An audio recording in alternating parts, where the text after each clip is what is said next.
وہ ایک مزدور تھا، ایک فیکٹری میں کام کرتا تھا اور گاؤں سے دور ایک شہر میں محنت مزدوری کرتا تھا۔ وبا نے جہاں لاکھوں لوگوں کو متاثر کیا، وہاں hotel, market, school, universities, college اور سرکاری دفاتر بند کیے، وہیں کئی فیکٹریوں کو بھی بند کر دیا۔ فیکٹری کی بندش سے وہ بے روزگار ہو گیا تھا۔ اب اس کی جیب میں ایک لکھا ہوا خط اور 500 کے قریب روپے تھے۔ یہ خط اس کی والدہ نے لکھا تھا کہ مجھے کم از کم 2000 روپے کی ضرورت ہے، جلدی بھیجو، اگر حالات نارمل ہوتے تو یہ 2000 کچھ بھی نہ تھا۔ خبر نہیں یہ حالات کب تک رہیں گے۔ اس کو اپنا گزارا بھی کرنا تھا۔ ادھر والدہ کا مطالبہ تھا کہ جلدی پیسے بھیجو۔ فیکٹری والوں نے تنخواہ اور واجبات روک رکھے تھے۔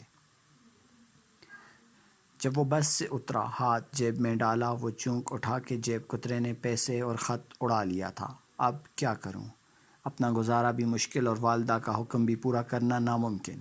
وہ کوارٹر پر سانجھ داری سے کھانا کھا رہا تھا کہ ایک دن اس کی والدہ کا خط ملا۔ خط کھولنے سے پہلے ہی وہ سہم گیا کہ جانے والدہ کتنے غصے میں ہوں گی، اسے کیسے پیسے پہنچاؤں گا۔ اسے وہ خط یاد آیا جو اپنی والدہ کو لکھا تھا کہ میری نوکری چھوٹ گئی ہے اور فی الحال پیسے نہیں بھیج سکتا۔ اسے خط پوسٹ کرنے کی ہمت نہ ہوئی، وہ بھی چور لے اڑے۔ مجبوراً اس نے خط کھولا تھا کہ تمہارے بھیجے ہوئے 2000 کا منی آرڈر ملا، بہت خوشی ہوئی، اللہ تجھے شاد و آباد رکھے، آمین، تمہاری ماں۔